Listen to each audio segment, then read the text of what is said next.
آپ کو کسی نے نہیں بتایا کہ قیامت کے دن جب رحمت للعالمین حوض کوثر پر موجود ہوں گے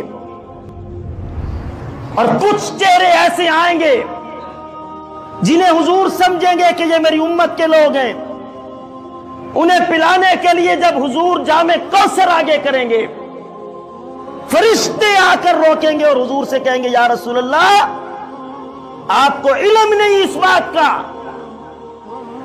انہوں نے آپ کے دین کو آپ کے بعد تبدیل کر دیا تھا۔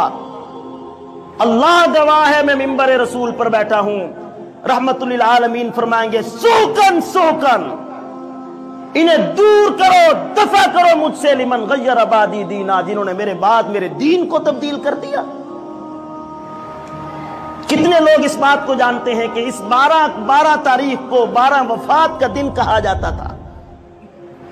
سن 704 ہجری میں 700 سال کے بعد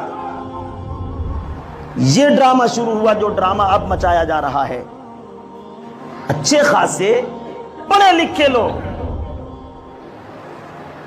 جو اس بدعت اور اس گمراہی میں پڑ گئے، اس گمراہی میں، اور دلیل کے طور پر یہ بات آج مجھے ایک شخص نے، ہمارے نمازی نے پیش کی، اور جی فرانس میں خاکے بنائے گئے، ان خاکوں کی وجہ سے جی میں نے تو حضور کی اس محبت کا اظہار کیا۔ میں نے کہا خاکے بنانے والے کے منہ میں خاک پڑ جاتی اگر تیرا کردار محمد عربی کا تابع ہوتا تو اپنی دکان پہ یا علی مدد کے پوسٹر لگا سکتا ہے، تو اپنے چہرے پر داڑھی نہیں سجا سکتا جس سے حضور راضی ہو؟ تو نہیں بیٹھ سکتا اپنی ماں کے پاس جس سے حضور راضی ہو؟ اسلام ہمیشہ مسلمان کے کردار سے پہچانا جاتا ہے۔ اسلام کی اور پہچان کیا ہے؟ کیا پہچان ہے اسلام کی؟ یہی پہچان ہے اسلام کی کہ مسلم وہی ہوتا ہے جو اپنی خواہشات کو محمد عربی کے احکام کے تابع کرتا ہے۔ یہ تو میری خواہش ہے کہ میں اپنا گھر سجاؤں، یہ تو میری خواہش ہے میں کمکمے لگاؤں، یہ میں راضی ہوتا ہوں۔ اور لڑائیاں ہو رہی ہیں جی جوس کے ڈبوں پہ، تین 2 جوس مل گئے، حضور کی محبت تو تب ہوگی جب میں 3 جوس کے ڈبے پیوں گا، میری تو محبت تب ظاہر ہوگی جب مجھے 5 ڈبے جوس کے ملیں گے۔ خدا کی قسم ہم نے اپنی نسلوں کو تباہ کر دیا، اللہ میرا گواہ ہے۔ ہم اپنی نسل کو کیا بتائیں گے؟ ہم کون ہیں؟ ہم کس کے ماننے والے ہیں؟ اور اگلے دن ایک پوسٹ چڑھی ہوئی تھی، میرے بڑے دل کو لگی۔ اس نے کہا اللہ بھلا کرے چائنا والوں کا کہ انہوں نے لائٹیں بنا دی یہ کمکمے، اگر چائنا والے یہ لائٹیں نہ بناتے نا، ہم عشق رسول کا اظہار کیسے کرتے؟ ہم کیسے کرتے کہ ہم حضور کے عاشق ہیں؟ جوس کے ڈبوں پر لڑ کے تم اپنے عشق کا اظہار کرتے ہو۔ تھے کچھ تو کہتے تھے، کچھ تو یہ سمجھاتے تھے، کچھ تو یہ بتلانے والے بھی تھے خدا را اپنے دل کو راضی کرنے کے لیے محمد کی سنتوں کو قربان نہ کرو، اپنے دل کو خوش کرنے کے لیے حضور کی سنتوں پر چھری مت چلاؤ۔ جس نبی نے چلنا سکھایا، جس نبی نے بیٹھنا سکھایا، جس نبی نے بولنا سکھایا، اس نے خوشی کو منانے کا طریقہ بھی سکھایا۔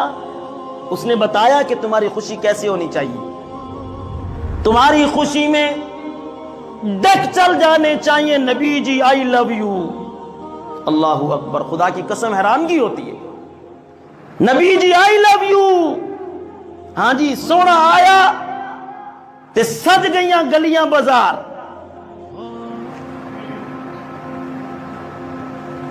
اب پھر آپ پر خاموشی چھا گئی ہے، لیکن میں کیا کروں، یہ میرا درد دل ہے، اس کو اپنے دل میں جگہ دیجئے، خدا را اپنے دل میں بٹھائیے۔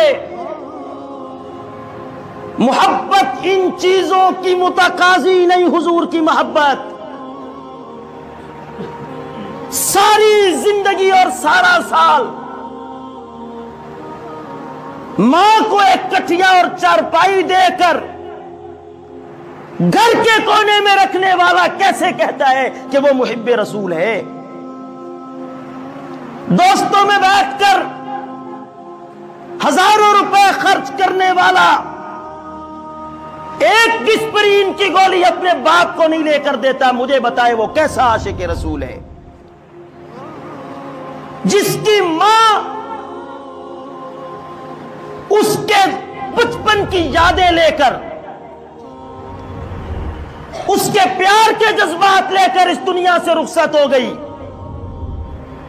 اور وہ سالہ سال مہینوں مہینے اپنی ماں کے قدموں میں آ کر نہیں بیٹھا جہاں اللہ نے اس کی جنت رکھی ہے، مجھے بتاؤ کیسے وہ اپنے گھر کو کمکموں سے اور چراغوں سے روشن کر کے جنت کا وارث بنتا ہے؟ کون سی پٹی آپ کو پڑھا دی ہے؟ کیوں آپ کے دماغ پر اور آپ کی آنکھوں پر ان بدعات کی پٹی باندھ دی گئی ہے؟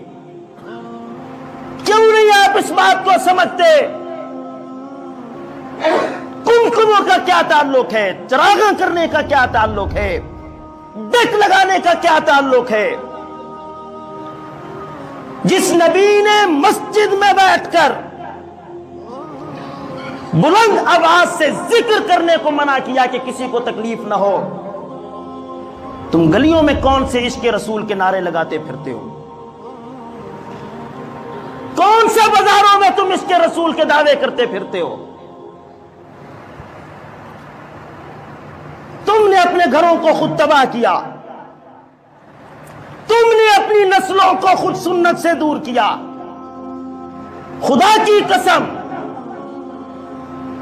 دیوبندیت کے ترانے گانے والوں، تم نے خود اپنی نسلوں کے لیے جنت کے دروازے بند کر